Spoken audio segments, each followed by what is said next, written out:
Donc, commençons. Vous allez bien? Oui? Donc, on va espérer que ça va aller toujours aussi bien à la fin du message. C'est un sujet qui n'est pas tout le temps jojo. Juste comme ça, en passant, le groupe d'adolescents s'est affiché en avant, mais s'il y a des ados qui veulent monter en haut, il y a une classe pour vous aussi ce matin. Mais c'est ça, c'est un message qui est peut-être pas nécessairement tout le temps jojo, parce qu'on va parler de souffrance aujourd'hui. Mais c'est correct parce qu'il faut en parler de la souffrance et c'est rare qu'on en parle.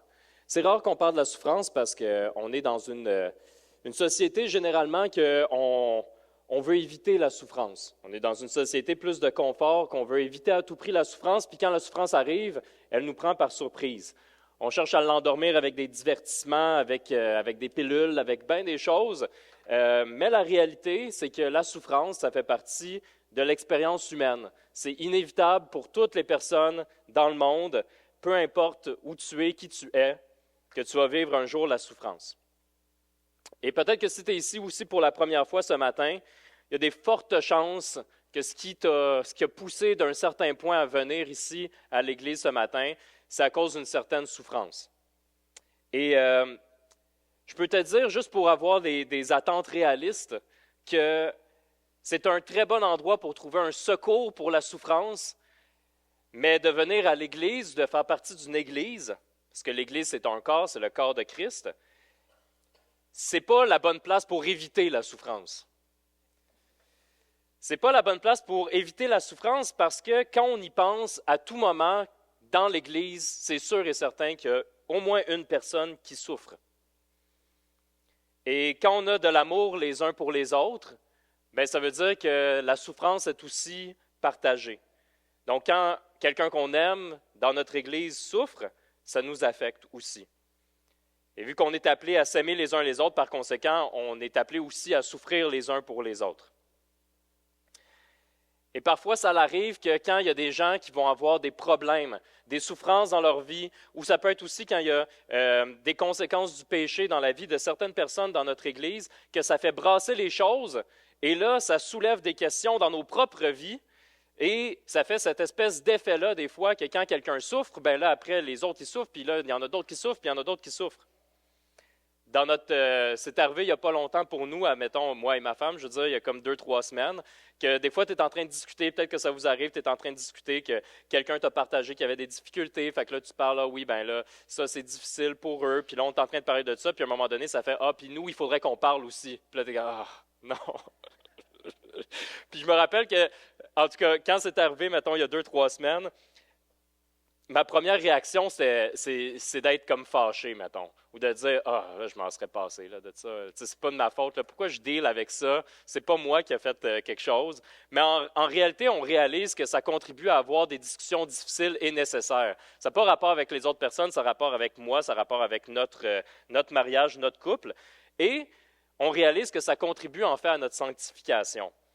Quand on dit que le fer aiguise le fer, bien, une des réalités, c'est ça qui se passe quand le fer aiguise le fer, c'est que parfois, quand on est ensemble dans l'Église, puis qu'on souffre les uns les autres, bien, ça amène des conversations difficiles, ça nous amène un miroir sur nos propres vies, mais tout ça peut contribuer à notre sanctification et à nous rapprocher de Dieu.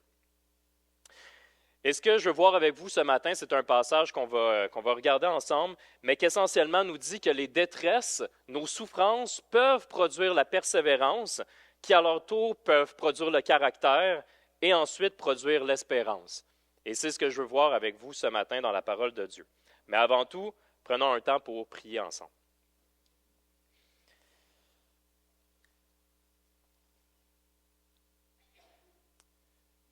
Oui, Seigneur, tu connais nos cœurs et tu connais nos souffrances. Tu connais les souffrances cachées aussi des personnes qui sont ici présentes et des personnes de notre Église qui ne sont pas présentes ce matin. Tu connais tout dans notre cœur et tu es celui qui est notre réconfort, notre refuge, notre roc dans lequel on peut trouver notre protection et notre secours. Mais aussi, Seigneur, on sait que tu n'es pas étranger à la souffrance. On sait, Jésus, que tu es venu sur terre et que tu as souffert comme aucun homme n'a souffert et que tu comprends cette souffrance.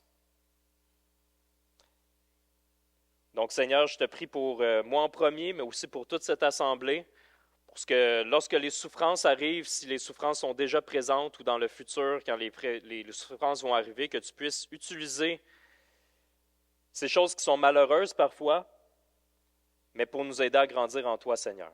Et c'est ma prière ce matin. Au nom de ton Fils. Amen. Alors, si c'est votre choix, on peut vous donner une Bible aussi ce matin. On distribue des Bibles. Et cette Bible-là, elle est à toi. Tu peux la conserver et ensuite tu l'auras chez toi. On va lire ensemble dans le passage dans Romains 5. Et ça va être affiché par contre en avant. Fait que même si vous n'avez pas votre Bible, ben levez quand même votre main. Si vous n'avez pas de Bible, levez votre main, vous en aurez une. Mais ça va aussi être affiché en avant. Si vous êtes justement dans une version papier, la version papier que Gabriel a en ce moment dans ses mains, c'est la page 735, mais sinon, comme on va le voir, on peut regarder ici à l'écran pour avoir le texte. Donc, Romains 5, les versets 1 à 5. Je vous les lis, ça va comme suit. Donc, ainsi donc, déclarés justes sur la base de la foi, nous avons la paix avec Dieu par l'intermédiaire de notre Seigneur Jésus-Christ. C'est aussi par son intermédiaire que nous avons accès par la foi à cette grâce dans laquelle nous tenons ferme et nous plaçons notre fierté dans l'espérance de prendre part à la gloire de Dieu. Verset 3. Bien plus, nous sommes fiers même de nos détresses, sachant que la détresse produit la persévérance la victoire dans l'épreuve et la victoire dans l'épreuve, l'espérance. Or, cette espérance ne trompe pas parce que l'amour de Dieu est déversé dans notre cœur par le Saint-Esprit qui nous a été donné. Quand on lit ce passage-là, de façon générale, on va souvent aller dans nos vies vers les promesses qui sont là. Donc, par exemple, on va focusser surtout sur les versets 3 et 4. Les versets 3 et 4 qui nous disaient « On est fiers de nos détresses parce qu'on sait que la détresse peut produire la persévérance, la victoire dans l'épreuve et la victoire dans l'épreuve, l'espérance. » Fait qu'on va focusser sur nos vies puis dire « Je veux ces choses-là, quand la souffrance arrive, j'espère que ça va susciter la persévérance, puis ensuite la victoire, puis ensuite l'espérance. » Mais la réalité, c'est que ça, c'est un petit passage. Et quand on regarde dans le contexte littéraire, avant, après, tout l'encadrement qui est autour de ça, ça nous parle de théologie. Et quand on parle de théologie, je pense que JF parlait de ça la semaine dernière, mais que parfois on a l'impression que la théologie, ça peut juste être un truc un peu intellectuel, que c'est juste comme pour des théologiens qui débattent ensemble. Mais la réalité, c'est tout autre. C'est le fait que la théologie, ça veut dire, dans le fond, qui est Dieu. C'est d'apprendre qui est Dieu. Et c'est en apprenant qui est Dieu et c'est quoi ses promesses et qui est Jésus, que quand la souffrance arrive, il peut avoir une répercussion dans nos vies. Donc, juste avant, ça nous parlait par exemple que l'assurance de notre salut à cause de Jésus, c'est la base solide pour la persévérance dans la souffrance. Que les promesses de Dieu sont la base solide pour la persévérance dans la souffrance. Je vous montre une image qui est juste là ici.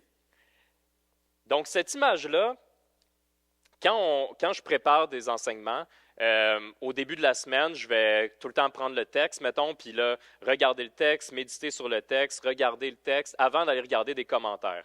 Puis quand le texte est pas mal fait, puis la structure est pas mal faite, généralement, quand tu arrives vers la fin, je me dis, je vais aller regarder comme un autre enseignement pour voir, mettons que je serais complètement dans le champ. T'sais. Parce que des fois, ça peut arriver. Ça arrive rarement. Quand tu as lu le texte, habituellement, tu as les mêmes points que quelqu'un d'autre. Mais quand je suis arrivé à écouter un autre enseignement un peu plus tard dans la semaine, il y avait une image qui a été utilisée par un enseignant que j'apprécie quand même beaucoup. C'est un enseignant qui s'appelle, c'est surtout sur YouTube, mais c'est un pasteur d'une église aussi, qui s'appelle Mike Winger. Et Mike Winger utilisait cette image-là dans ce texte-là, en disant que souvent, quand on a des épreuves, qu'on trouve ça difficile, puis qu'on veut la persévérance, qu'on veut avoir le caractère, qu'on veut avoir la victoire, ça c'est comme l'eau fraîche qu'on veut avoir, qui va nous soutenir dans l'épreuve. Mais cette eau fraîche-là provient d'où? Elle provient du gros dépôt de glace qui est à l'intérieur des montagnes. Au printemps, on le sait, nos rivières ici à Saint-Jérôme, ça déborde tout le temps parce qu'il y a beaucoup de neige dans le nord. Puis là, après, quand le soleil arrive puis qu'il commence à faire plus chaud, ça se déverse dans nos rivières et même que des fois, il y en a trop et ça déborde. Fait que dans cette analogie-là, c'est comme si la théologie, les promesses de Dieu, imaginez que c'est le gros dépôt de neige qui est dans les montagnes. Et si on veut avoir accès à ça, bien justement, il faut se rappeler de cette théologie, des promesses de Dieu qui sont le gros dépôt de neige. Sinon, On n'aura pas l'eau fraîche quand on va avoir des problèmes. C'est une image qui m'avait beaucoup marqué. Et comme on va étudier le texte aujourd'hui, on voit que c'est un peu comme ça aussi que le texte est présenté. L'auteur, Paul, va commencer avec des vérités théologiques, avec des promesses de Dieu. Et en parlant de ça, ça découle vers « voici maintenant ce que tu peux avoir dans ta vie grâce à ces promesses-là ». Et les 3 vérités théologiques qu'on a vues dans le texte aujourd'hui, c'est les suivantes. Dans les 2 premiers versets, on a vu ces choses-là. La paix avec Dieu, l'accès à Dieu et prendre part à la gloire de Dieu. On peut regarder sur la prochaine diapositive, ça va nous le rappeler ici. C'était tout là, OK? Donc, ainsi donc, déclaré juste sur la base de la foi, nous avons la paix avec Dieu par l'intermédiaire de notre Seigneur Jésus-Christ. C'est aussi par son intermédiaire que nous avons accès par la foi à cette grâce dans laquelle nous tenons ferme et nous plaçons notre fierté dans l'espérance de prendre part à la gloire de Dieu. Commençons avec la paix avec Dieu. La paix avec Dieu, c'est la position inébranlable à cause de Jésus. OK? Tu peux revenir à l'autre d'avant, Nick. Donc, c'est notre position inébranlable à cause de Jésus. Et cette position-là, c'est par l'intermédiaire de notre Seigneur Jésus-Christ. Donc, cette paix-là qui est accordée avec Dieu, ce n'est pas à cause de nous, c'est par l'intermédiaire de notre Seigneur Jésus-Christ, et nous sommes déclarés justes sur la base de notre foi en notre Seigneur Jésus-Christ. Cette position-là nous amène à ne plus vouloir agir comme ennemis de Dieu. Mais ce n'est pas par nos propres forces qu'on est plus appelé ennemis de Dieu, c'est par l'intermédiaire de Jésus. Mais ça peut amener à vouloir aligner ma vie avec ma nouvelle position de paix que j'ai avec Dieu. C'est pour ça aussi des fois qu'on va dire que quand on va avoir un péché, que l'Esprit Saint qui est en nous va faire en sorte qu'avec cette conscience-là renouvelée, c'est comme si la conscience était marquée au fer rouge. Tu ne peux pas le tenir longtemps parce que tu sais que ta position, c'est que tu es en paix avec Dieu, mais en ce moment, dans les choses que tu fais, tu es en rébellion avec Dieu. Et c'est difficile à garder longtemps parce qu'à cause de l'Esprit Saint qui est en toi. Mais ça ne change pas la position inébranlable. C'est important à dire parce que ça, c'est des choses qui sont des fois difficiles à dire, mais il n'existe pas de neutralité face à Dieu. La parole nous enseigne qu'on est réconcilié avec Dieu ou qu'on est ennemi de Dieu. Des fois, on a cette idée-là, vous avez peut-être déjà entendu ça aussi, de dire, moi, je n'ai pas de problème avec Dieu. Il fait ce qu'il veut, puis moi, je fais ce qu'il veut, je le laisse tranquille, il me laisse tranquille. Mais ça ne marche pas comme ça, parce que par nature, tous et chacun sont ennemis de Dieu. Et c'est là, sur la prochaine diapositive, qu'on peut le lire. Et c'est vraiment la suite, dans le fond. Aujourd'hui, on ne va pas le regarder en détail, mais là, on est dans Romains 5, 1 à 5. Mais ce qui découle après, quand on regarde au verset 8 à 10, ça nous parle de ça, justement. Ça nous dit, « Mais voici comment Dieu prouve son amour envers nous. Alors que nous étions encore des pécheurs, Christ est mort pour nous. Puisque nous sommes maintenant considérés comme justes grâce à son sang, nous serons à bien plus forte raison sauvés par lui de la colère de Dieu. En effet, si nous avons été réconciliés avec Dieu, si nous sommes en paix avec Dieu, grâce à la mort de son Fils, lorsque nous étions ses ennemis, nous serons à bien plus forte raison sauvés par sa vie, maintenant que nous sommes réconciliés. » Donc ça, c'est cette paix inébranlable. Mais ce que ça peut aussi susciter, c'est une paix dans ton esprit puis une paix dans ta conscience. C'est vrai. Des fois, on a tendance à dire « Ah, mais je veux une paix d'esprit, je veux une paix de conscience. » Et c'est vrai que tu peux avoir aussi ça lorsque tu as la paix avec Dieu. Quand on y pense, là, se savoir en paix, se savoir en sécurité avec quelqu'un, ça peut vraiment nous affermir dans notre foi et dans notre service. Imaginez si vous avez, par exemple, des relations profondes avec des gens que vous savez que vous êtes en sécurité et en paix avec la personne, que c'est la position que vous avez. Comme une chose des fois que je dis, c'est que même s'il pouvait y avoir des chicanes, par exemple, avec ma femme ou avec mes enfants, donc ça voudrait dire qu'on n'est pas en paix, mais en réalité, je vais tout le temps être en paix avec eux autres. Je vais tout le temps être en paix avec eux autres parce qu'il y a cette idée-là sacrificielle aussi qui vient. Donc, ce n'est pas à remettre tout le temps en question si je suis en paix ou si je ne suis pas en paix avec eux. Et ça apporte une sécurité qui fait en sorte qu'on dit, OK, Même si ça ne va pas bien, je le sais qu'il y a la sécurité, je sais qu'il y a le confort, je sais qu'il y a la paix. Ça nous aide à nous développer, ça nous aide à grandir aussi. Parce que quand on ne se sent jamais en paix avec quelqu'un ou qu'on sent tout le temps qu'on a quelque chose à prouver, bien, c'est difficile d'être vraiment en confiance et de grandir. Si on regarde la prochaine vérité théologique, c'était l'accès par la foi à cette grâce. C'est aussi par Jésus-Christ que nous avons accès par la foi à cette grâce dans laquelle nous tenons ferme. À l'automne, on en a parlé un petit peu, on avait fait une série dans Lévitique, puis on disait à quel point être dans la présence directement avec Dieu, pour le peuple juif, mettons, qui avait entendu ces paroles-là, c'était quelque chose qui était très, très dérangeant.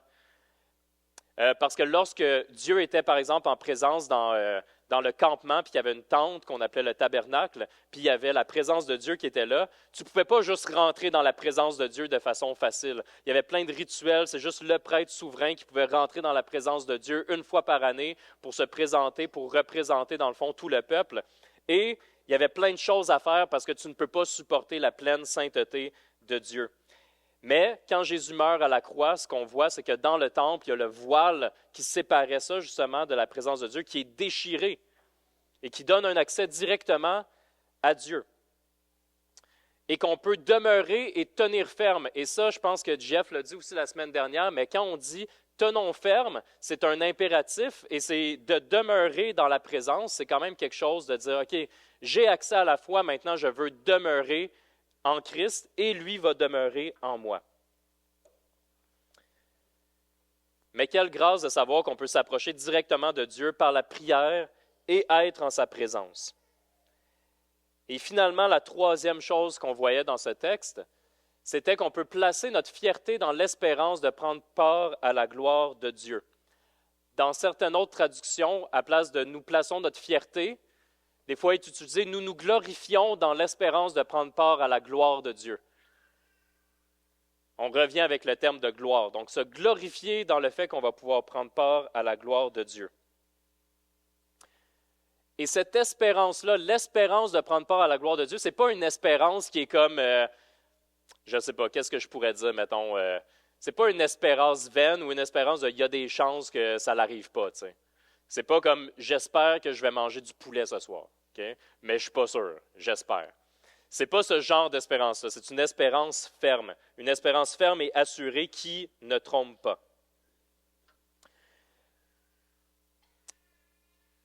Une des choses qu'on peut voir par rapport à cette glorification-là, je vous ai mis deux versets, un verset qui est dans Philippiens, puis un verset qui est un petit peu plus loin dans Romains, qui nous parle de prendre part à la gloire de Dieu. Et ça, honnêtement, c'est un mystère de l'amour de Dieu. C'est un mystère de l'amour de Dieu de réaliser, mais pourquoi qu'il prendrait nos vies et pourquoi qu'il prendrait nos corps pour les glorifier? Pourquoi on prendrait part à sa gloire, nous qui sommes tout croche? Il y avait un livre, là, je n'avais pas écrit là-dedans, mais il y a un livre que je lis des fois avec mes enfants, c'est Le voyage du petit pèlerin. Il y a comme une suite au voyage du petit pèlerin, puis il y a comme une adaptation pour les enfants. Puis à un moment donné, ils rentrent comme dans une belle chambre, là, c'est comme la suite du roi. Puis dans le coin, il y a comme une araignée dégueulasse, tu sais.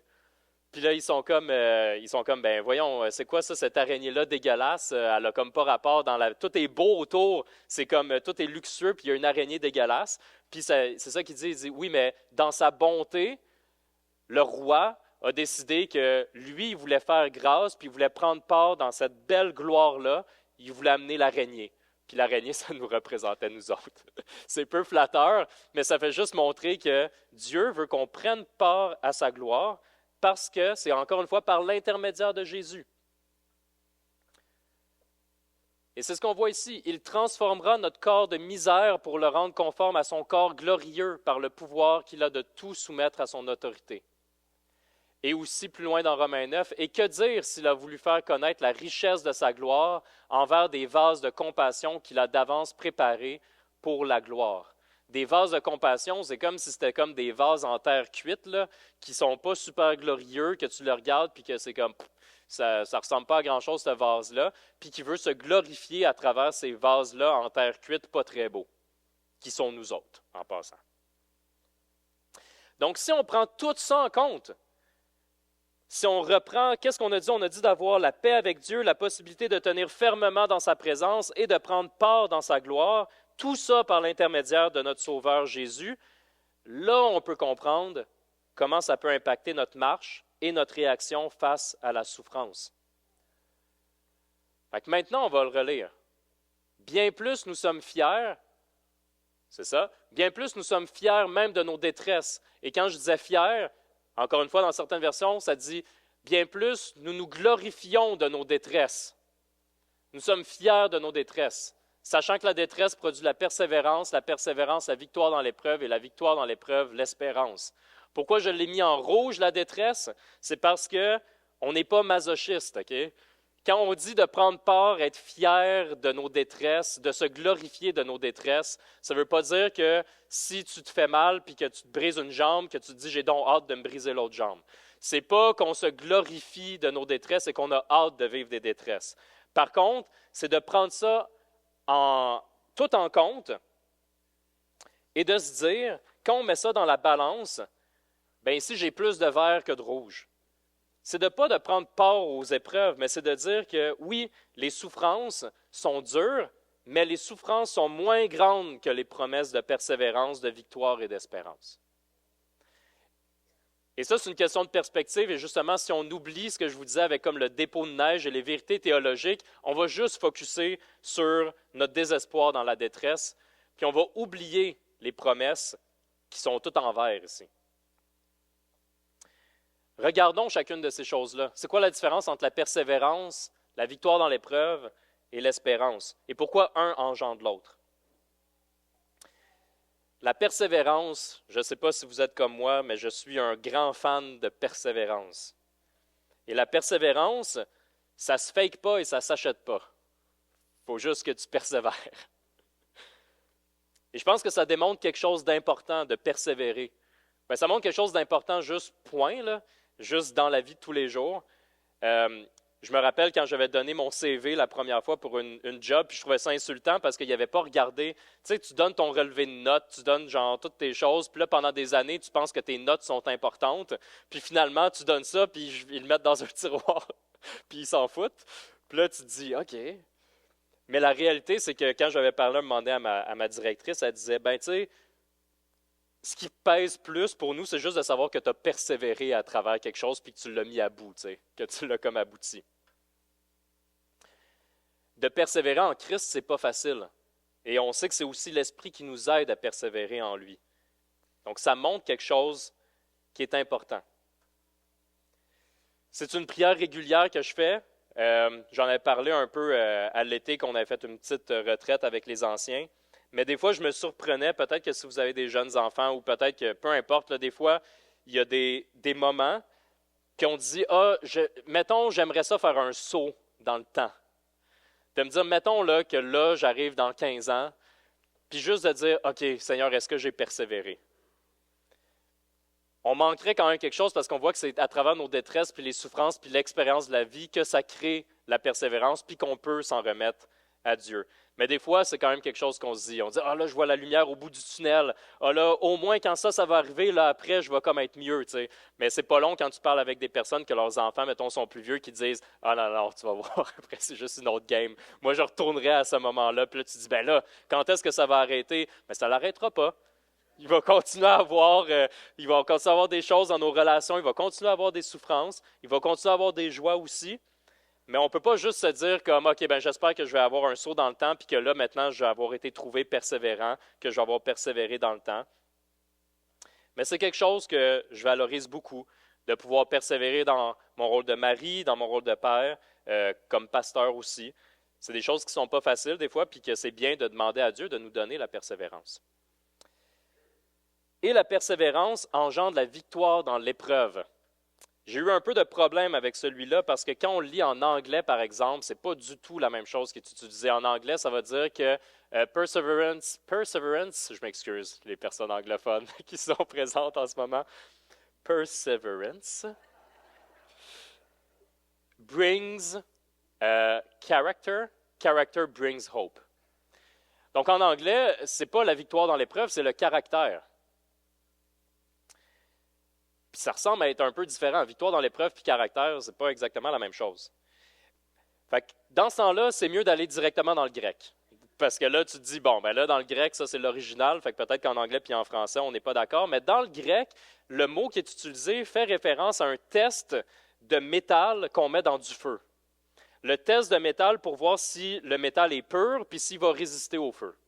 Fait que c'est comme si tu mets, mettons, genre de l'or, puis tu veux savoir est-ce que c'est bon. Fait que là, tu vas le mettre dans le feu, puis selon son point de fusion, mais s'il est impur, il y a des trucs qui vont comme brûler, puis sinon, ben, il va ressortir plus brillant, plus pur.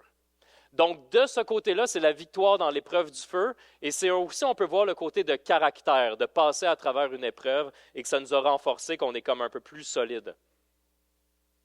C'est un peu comme les images de comme quand on est enfant puis que ça fait mal, ça, le test par le feu, mais que quand on a nos jambes ils grandissent puis que là, on a mal aux jambes puis que ça fait mal, mais on sait que ça contribue au fait qu'on va grandir. Mais de la même façon, il y a des épreuves que c'est des douleurs, mais on sait que c'est parce qu'on est en train de grandir dans notre sanctification. Et finalement, ça engendre l'espérance. Et l'espérance, c'est qu'en traversant le temps, on peut constater la fidélité de Dieu dans sa vie. On peut regarder au passé, puis on peut regarder, j'ai eu des épreuves, mais Dieu a été fidèle, il a suscité la persévérance en moi, il a suscité du caractère, et je me rappelle de l'espérance que j'ai en lui. Ça nous donne une perspective sur notre vie passée, mais aussi une perspective éternelle qui s'affermit de plus en plus on s'approche d'être auprès de Dieu. Et ça nous aide à accepter les souffrances temporaires, mais en sachant qu'il y a des bénéfices qui sont éternels. Et on termine avec la dernière phrase qui était là. « Or, cette espérance ne trompe pas parce que l'amour de Dieu est déversé dans notre cœur par le Saint-Esprit qui nous a été donné. » Le Saint-Esprit qui nous a été donné et l'espérance ne trompe pas. Enfin, quand je vous disais, ce n'est pas une espérance vaine, c'est une espérance ferme. Et pourquoi? Une des preuves de ça, c'est parce que l'amour de Dieu est déversé dans notre cœur par le Saint-Esprit. Le fait d'avoir le Saint-Esprit en nous est une preuve de cette espérance-là qui n'est pas vaine. Dans Éphésiens 1, 13 à 14, il va être affiché en avant, ça nous parle de cet même Esprit Saint qu'on est en train de parler. En lui, vous aussi, après avoir entendu la parole de la vérité, l'Évangile qui vous sauve, en lui vous avez cru et vous avez été marqués de l'empreinte du Saint-Esprit qui avait été promis. Il est le gage de notre héritage en attendant la libération de ceux que Dieu s'est acquis pour célébrer sa gloire. Le Saint-Esprit qui habite dans chaque croyant, c'est un signe de l'amour de Dieu. L'amour inébranlable et comme époustouflant et qu'on ne comprend pas pour ses enfants. Et c'est aussi un sceau scellé par le Saint-Esprit, c'est aussi un sceau de l'héritage reçu par Dieu. Nous, on n'utilise plus vraiment ça quand il y a comme un héritage, un testament, des choses comme ça, mais quand vous regardez des films médiévals, puis que là, il y a comme, mettons, un roi qui envoie un parchemin, puis qu'après ça, le parchemin il est refermé, puis il y a un sceau avec de la cire qui est comme à son empreinte, et là, ça, c'est scellé par le roi, bien, c'est ça qu'on voit. Le Saint-Esprit, c'est comme le sceau des promesses, puis on l'a à l'intérieur de nous. Fait que quand on sait qu'on vit par l'Esprit, on peut se rappeler de notre espérance qu'on a dans les promesses de Dieu. Et c'est fou quand même parce que j'y pensais, puis je me disais, il y a comme, tu sais, chaque être humain souvent a cette orientation-là dans son cœur de vouloir être son propre Dieu. Des fois, c'est indirect, puis des fois, c'est très direct. OK? Vouloir être son propre Dieu, ça peut être de dire, ben c'est ma vie, c'est ma volonté, je fais ce que je veux, puis il n'y a personne qui va me dire qu'est-ce que je veux faire. Je ne pense pas que dans ce cadre-là, les gens voient nécessairement que c'est comme ils veulent être leur propre Dieu, qu'ils ne voient pas un aspect spirituel à ça, même s'il y en a un. Mais parfois, ce n'est pas du tout subtil, et c'est vraiment de dire, je suis mon propre Dieu, je veux chercher la déesse intérieure. C'est comme un peu plus une philosophie New Age de vouloir s'élever, de devenir son propre Dieu, d'être élevé au-dessus des souffrances, de toutes ces choses-là. Et la parole de Dieu détruit cette idée-là en disant que oui, Dieu habite à l'intérieur de chacun de ses enfants. Fait que de dire que Dieu est en nous, ce n'est pas tout à fait faux, parce qu'on sait qu'il habite en nous par la présence de l'Esprit Saint. Mais la grosse différence, ce qui vient détruire justement qu'est-ce qu'on pense, c'est que oui, le divin habite dans le cœur des croyants par le Saint-Esprit, mais ce n'est pas pour accomplir notre propre volonté puis faire nos propres choses, c'est pour accomplir la volonté du Père. On ne peut pas marcher par l'Esprit puis faire des choses qui sont contraires à ce que la Bible enseigne. puis dire, ah ben l'Esprit Saint m'a montré que c'était correct que je fasse ça. Puis tu dis, mais l'Esprit Saint, il n'est pas comme détaché de Dieu, il n'est pas non plus détaché de Dieu le Père, ni de Dieu le Fils. Donc, ce n'est pas comme quelque chose qui est à part, qui peut te montrer des choses qui sont complètement extérieures à la volonté de Dieu. Et la persévérance dans l'épreuve est possible grâce à l'Esprit Saint qui nous sanctifie. Quand on parle de théologie, ça me faisait penser qu'à travers le passage qu'on a lu aujourd'hui, on a parlé de la Trinité, du début à la fin.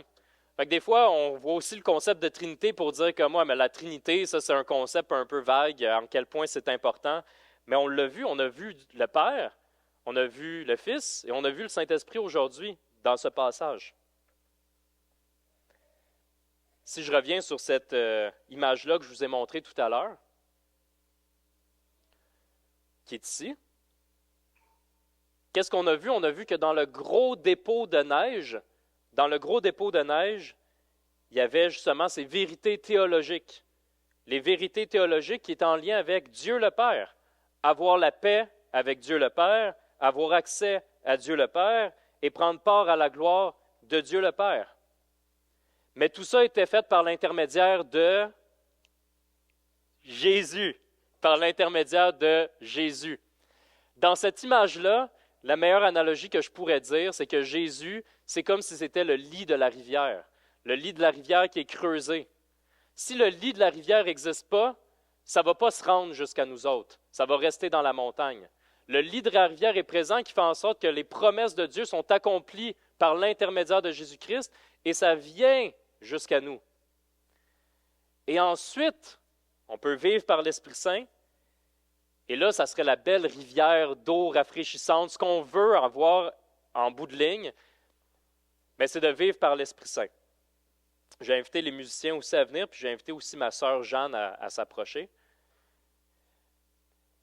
Donc, vivre par l'Esprit Saint, cette rivière-là vivifiante d'eau fraîche, pour que quand les épreuves arrivent, qu'on ait accès à cette eau-là, pour que ça suscite la persévérance, puis le caractère, puis l'espérance dans les promesses de Dieu.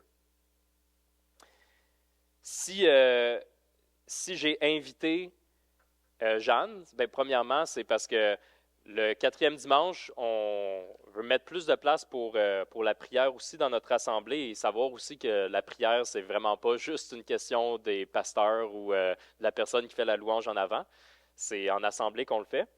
Et comme je vous ai dit, la persévérance et le caractère et l'espérance, ça ne se fake pas et ça se crée pas, ça se vit. Il faut que tu passes à travers.